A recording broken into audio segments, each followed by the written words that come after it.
Amém? O Salmo capítulo 54, meu irmão, é um salmo de Davi. É um salmo davídico, que ele vai compor quando ele estava ali fugindo de Saul. A gente sabe que ele cresceu na família de Jessé, ele é ungido a rei com mais ou menos uns 15 anos de idade. E ali a menina Mical, filha de Saul, é dada como esposa para ele. E depois disso, que ele é ungido a rei, mata o gigante, o seu sogro Saul começa a invejá-lo, porque ele se torna um grande general de guerra. E enquanto Saul matava 1000, Davi matava 10.000, né? E por quê? Tudo isso porque ele obedecia ao Senhor.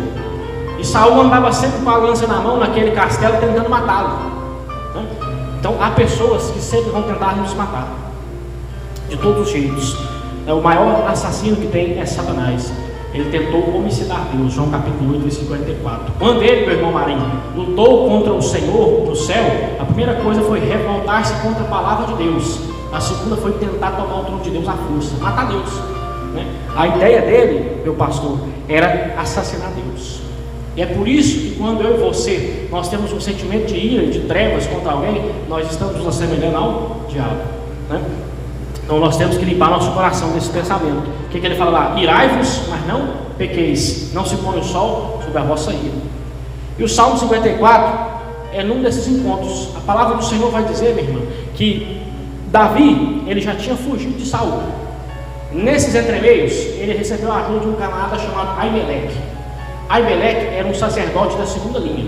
O primeiro era Zadok, da primeira linha. Ele governava 16 casas.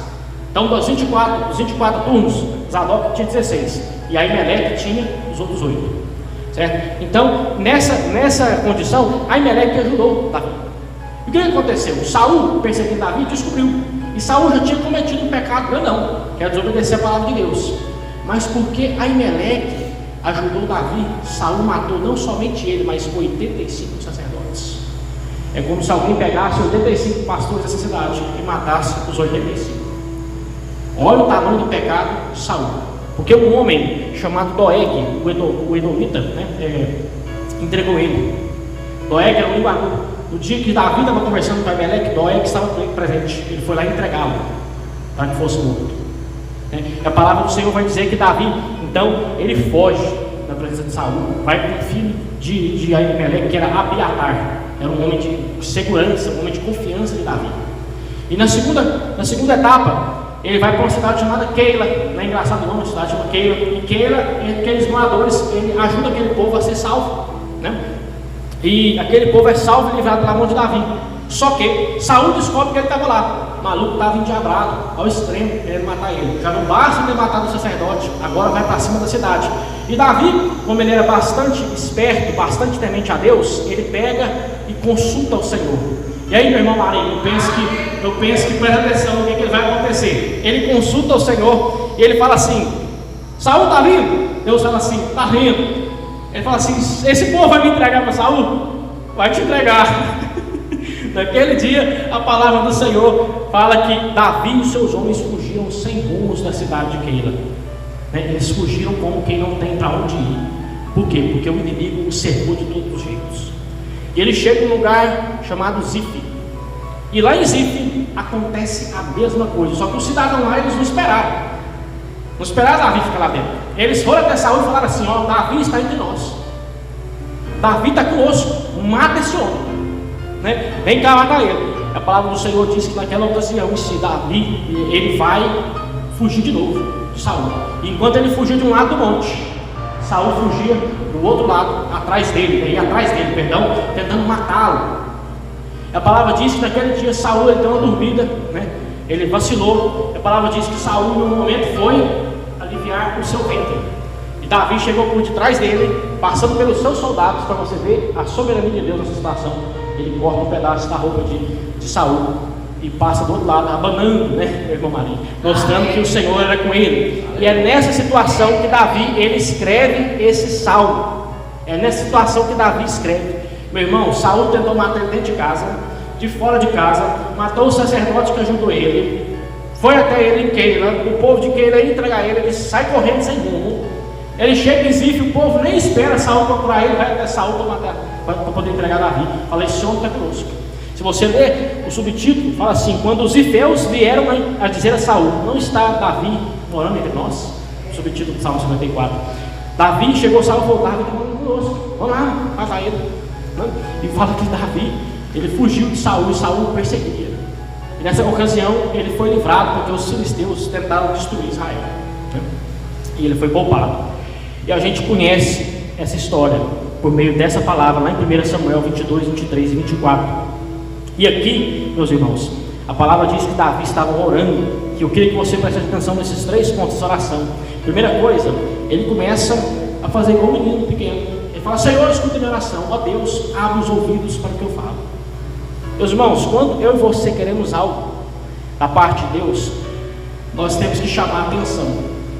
Você já viu quando o pessoal quer chamar a atenção de alguma coisa, uma placa no outdoor, ele faz o outdoor grande e chamativo, né, com algum tipo de habilidade diferente, um neon, ou uma letra que acende, apaga no escuro. Então eu e você olhamos para aquilo ali e vemos diretamente o outdoor, né? Com Deus é a mesma coisa. Eu e você, nós precisamos clamar. Ele fala: dá ouvidos à palavra da minha boca. Meu irmão Marinho, a palavra do Senhor diz que tudo que eu e o Senhor fala, ou ele é usado para nos salvar, para nos ajudar, ou é usado para nos condenar. Então, quando eu e o Senhor abrimos a boca, minha mãe pastora Maura, nós temos que entender que tudo que nós falamos, o Senhor está ouvindo. É por isso que a Bíblia diz que a palavra do ser humano, apesar de não ser a palavra definitiva, ela tem poder.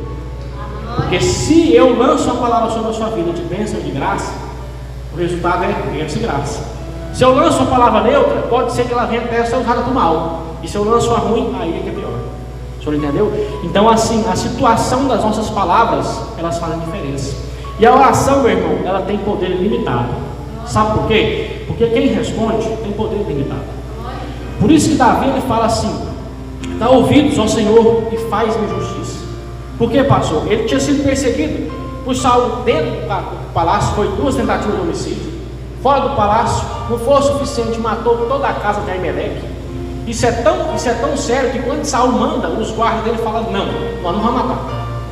Aí o Doeg, que tinha entregado Davi, pega os seus soldados e mata o povo, para poder fazer uma moral com Saul, né? Como diz nós aqui no nossa conversa goiana, fazer uma moral com Saul, ele pega e mata. E assim, ele só tinha como se amparar no Senhor. Ele só tinha como estar seguro no Senhor. E quando Abiatar, filho de Aimeleque, chega para poder falar com ele, dizendo que Saul tinha matado todo mundo, sabe o que estava respondendo para ele? Ele fala assim: fica tranquilo, porque o mesmo cara que quer te matar, ele quer me matar. E comigo tu está seguro, porque o Senhor está comigo. Amém? E a palavra diz que eles chegaram são e salvos. Então, clame ao Senhor. Os insolentes se levantam mesmo, irmão. O que é uma pessoa insolente? Uma indecente. Uma pessoa que não tem porte, que ele não tem condição de ficar perto de você. É alguém que, se você ficar perto dele, ele vai te levar para o buraco. Eu estava assistindo uma ministração de um pastor que já foi meu professor, chamado Marcos Canconato, e ele falava que o crente não pode ficar muito tempo perto dele. Por que motivo? Porque nós temos um negócio que um outro pregador fala, chamado de associação. Eu associo com o Senhor. Só que a associação gera assimilação. O que é isso? O que ele faz, eu aprendo. O que eu faço, ele aprende. Então, se eu vivo com 4 malas, quem que é o quinto? Sou eu. Se eu vivo com 4 homens inteligentes, 4 mulheres inteligentes, quem que é o quinto? Sou eu. Por quê? Porque eu, associado, eu gero assimilação. Eu aprendo, eu copio. Como é que são seus meninos? Vocês têm 3 meninos, como é que seus meninos aprendeu? Não foi copiando você, irmã? Não foi? Não foi? Copiando a senhora? Aprendendo com a senhora como é que fazia as coisas? Então, é assim, a associação gera assimilação. Então, por isso que Davi, ele fala sobre isso. Os insolentes, eles vêm para estragar você. Há pessoas, meus irmãos, que você não pode ficar perdendo, sabe? Por quê? Porque ele vai te denegrir.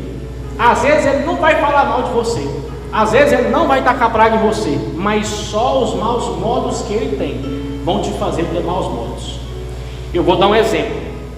Vamos supor que todo dia você ore 20 minutos, meia hora, mas você passa a ter uma rotina de se encontrar com alguém nesse horário. Essa pessoa está te ajudando ou está te piorando? Se ele está fazendo você deixar de orar? certo? Se ele está te desviando do caminho do Senhor, isso é algo que nós temos que observar, né? Ele diz que os violentos procuravam tirar dele a vida. Eu acho que ninguém aqui está nessa situação de alguém querer arrancar a sua cabeça. Ninguém ainda está nessa situação. Não tem ninguém querendo cravar uma espada em você, que nem Saul queria cravar uma espada em Davi. Isso porque Davi era genro dele. Olha que sogro bom, né? Tem muita gente que reclama da sogra, mas não está lembrando do sogro que era Saul.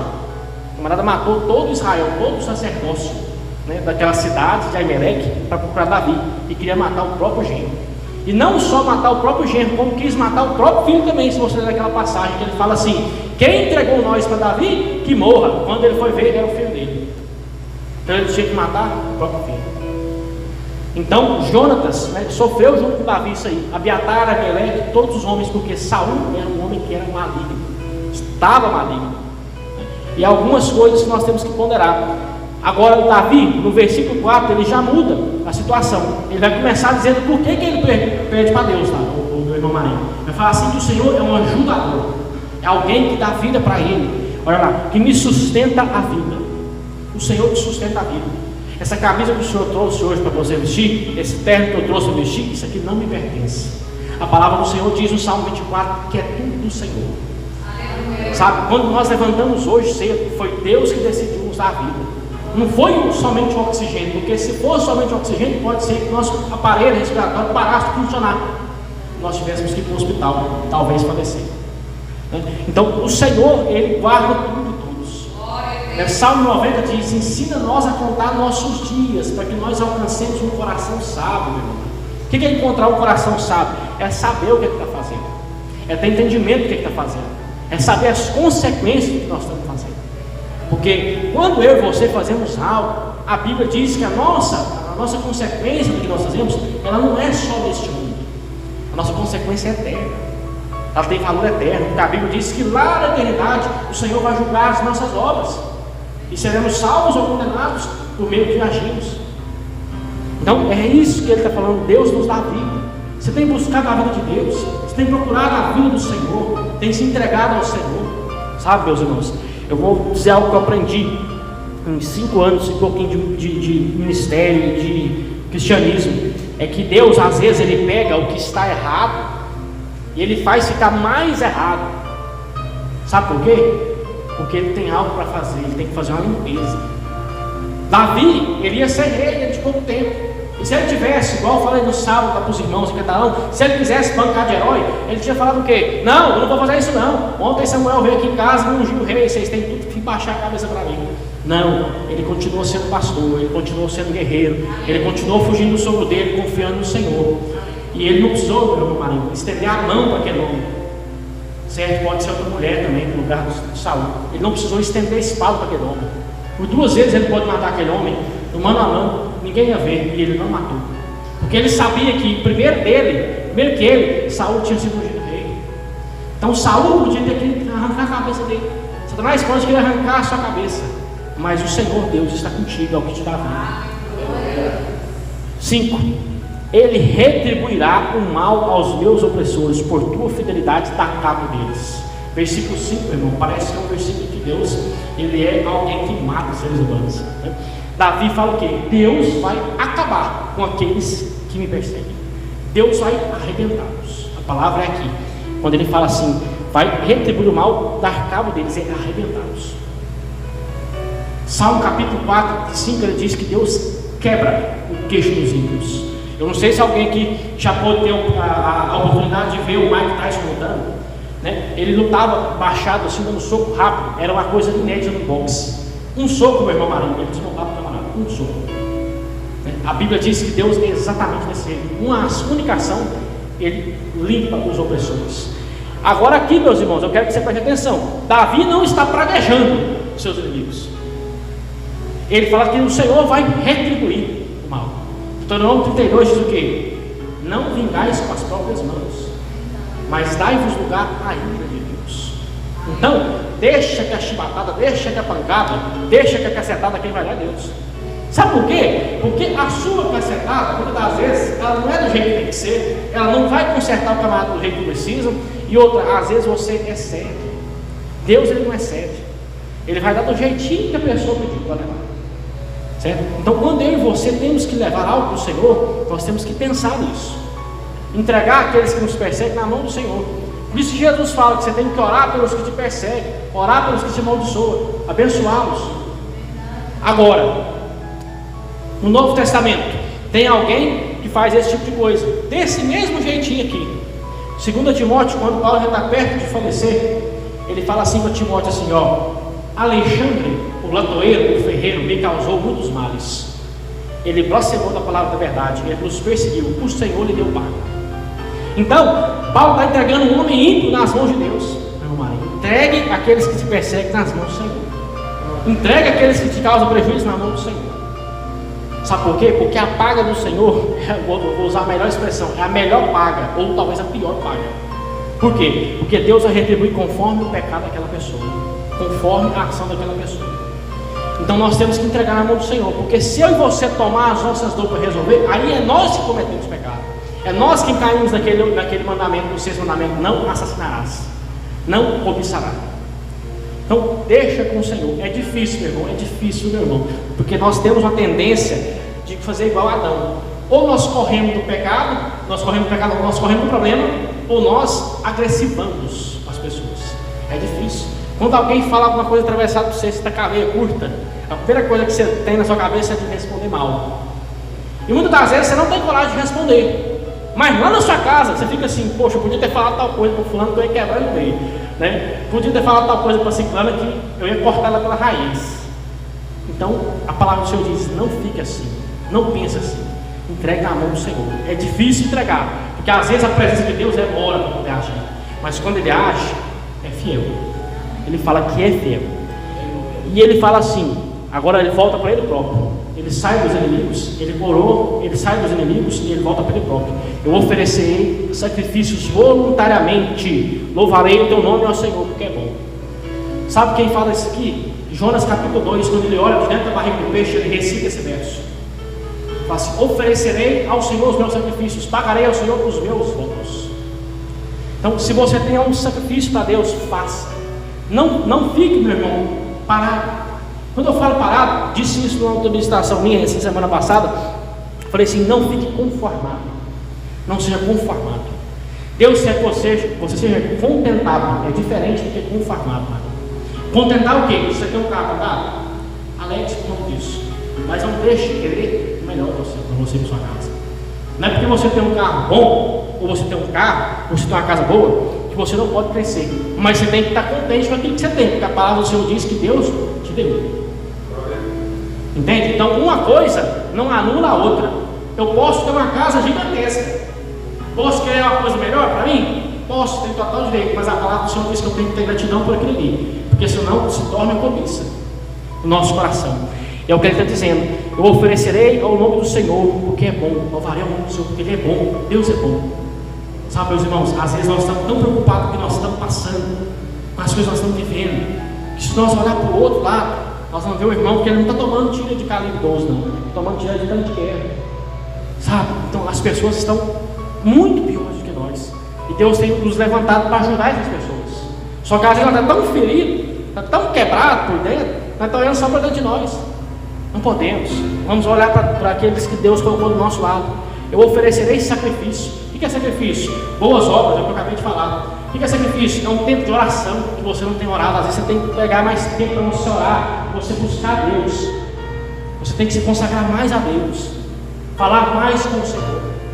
Sabe, meus irmãos, uma coisa eu falei para minha esposa esses dias para trás. Eu disse assim: Maiara, você lembra quando nós morávamos lá em Catalão? Ela falou assim: lembra? Eu falei assim: o que eu fazia naquela época que eu não faço hoje do mesmo jeito? Ela falou assim: orava. Naquela época você orava muito. Eu falei assim: é verdade, né? É verdade. Eu falei: por que, mentira? Ela falou assim: porque você trabalha mais agora. Então eu deixei de oferecer um sacrifício para sacrificar por algo que é meu. E eu orava mesmo, irmãos. Eu tinha uma disciplina de oração absurda, né? Um testemunho meu, assim, era um negócio que eu gostava de fazer. Até hoje eu gosto, só que eu não consigo mais ter aquele tempo todo para mim orar. Certo? Mas assim, você precisa fazer o que você não está fazendo. Às vezes você tem que jejuar um dia não dá, jejua 2. O senhor que trabalha igual lá na roça, ou trabalha igual o senhor que trabalha na obra, às vezes é difícil o cara jejuar um dia. Então jejua metade, jejua um terço de dia, jejua 8 horas. Fala, Senhor, então já que eu não consigo jejuar o dia inteiro, vou jejuar 3 dias de 8 horas. Põe um propósito. Porque faça o que você não está fazendo. Porque aí você vai poder chamar a atenção do Senhor e agradecer a Ele. Sabe, meus irmãos, é algo que Deus tem ministrado no meu coração, fazer o que nós não estamos fazendo. Porque se nós não fazermos, nós vamos ficar estagnados. Então, eu e você precisamos entender que nós precisamos chegar no lugar mais longe que nós estamos. Para chegar lá, nós temos que fazer o que nós não estamos fazendo. Agora aqui vai parecer que eu estou dando uma palestra coach motivacional, mas é a verdade. Sabe, a palavra do Senhor diz que eu preciso orar. Eu vou dar um exemplo, minha irmã. Se a senhora orar 2 horas todo dia, a senhora não concorda que a senhora vai chegar mais longe que quem orou meia hora? Sim ou não? No relacionamento com Deus. Significa que a senhora é melhor? Não. Significa que a senhora gastou mais tempo com Deus. Significa que o senhor gastou mais tempo com Deus. Deus não tem filho mais bonito, Maria. Não tem filho melhor. Ele tem filho mais aplicado. Aquele que leva a escola a sério, que é uma nota 10. Tem uma nota 8, tem uma nota 6. E tem um pessoal que reprova algumas vezes. E eu vou dizer uma coisa para você, meu irmão. Todos nós reprovamos. Todas as vezes. Todos nós reprovamos. Todas as vezes que nós deixamos de ouvir a voz do Senhor e gastar tempo com Ele, provavelmente nós vamos reprovar. Se Ele não tiver misericórdia, nós vamos reprovar. Então nós precisamos oferecer sacrifício ao Senhor, orar e gastar tempo. Quer ver um sacrifício que as pessoas estão deixando de oferecer? Praticamente em todos os lugares que eu ministrei, eu falei sobre isso. Sabe? Presença na igreja. Porque é um mal que está atingindo todas as igrejas. As pessoas estão achando que é leviandade, falta de compromisso é normal com Deus, não é normal. Se você for pegar, meus irmãos, até uns 20, 30 anos atrás, eu vou dizer uma coisa aqui. Talvez o pastor Raí da minha idade, assim, ele não vai saber. Mas assim, eu converso com muitos irmãos crentes. Se um crente marinho, irmão Alessandro, deixasse de abrir 3 dias, ele chegava para o pastor e falava: pastor, ó, eu não posso cear. Tem 3 dias que eu não tenho palavra. Hoje o camarada fica 3 meses sem ir no culto, que até uma Santa Ceia. Amém? Então assim, é o compromisso com Deus, sabe? Compromisso. Vamos ter mais compromisso, fidelidade. Às vezes, meus irmãos, é tão difícil subjugar o nosso tempo ao Senhor, é tão complicado, mas vale a pena. Vale a pena estar debaixo da mão do Senhor, sabe? Porque a palavra de Deus diz que aquele que oferece algo para o Senhor não volta de mão vazia. Entende? Então o Salmo 54 é um salmo de um homem que sabe viver na dependência de Deus. E sabe o que é o mais fantástico disso aí? É que no dia que Deus entregou Saul para ele não o matou. E no dia que Saul foi suicidado na batalha contra os filisteus, porque ele se matou, ele se jogou em cima da espada, e o seu escudeiro morreu também, a palavra do Senhor diz que quando o homem chega lá contando a notícia para Davi: olha, eu matei Saul. Não foi nem ele que tinha matado, Maria, porque ele é mentiroso. A primeira coisa que Davi falou foi o quê? Então pega esse homem e mata ele. Por quê? Porque ele matou o ungido do Senhor. Ele pôs a mão no homem que era rei. Ele pôs a mão no homem que Deus escolheu. Pode passar a cabeça dele agora. E aquele homem que chegou exaltando com a sua pompa, achando que era o bom porque tinha matado o rei, entre aspas, foi morto na mesma hora. A palavra do Senhor diz que eles pegaram Saul e foram relar. Então a partir daquele dia Davi começou a ser rei em Israel. E ele reina em Hebron 7 anos e ele tem 3 anos em Israel. Ele é considerado homem diante do coração de Deus.